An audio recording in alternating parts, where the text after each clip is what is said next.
कबूतर और तोता अच्छे दोस्त थे। एक दिन उन्हें एक आम की गुठली मिली। उन्होंने मिलकर उसे लगाया और तय किया, एक दिन कबूतर पानी देगा और अगले दिन तोता।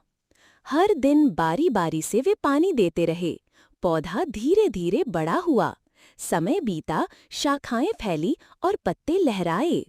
कुछ महीनों बाद वो छोटा पौधा एक बड़ा हरा भरा आम का पेड़ बन गया।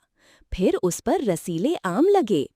कबूतर और तोता ने मिलकर फल खाए और अपनी मेहनत और दोस्ती पर गर्व किया।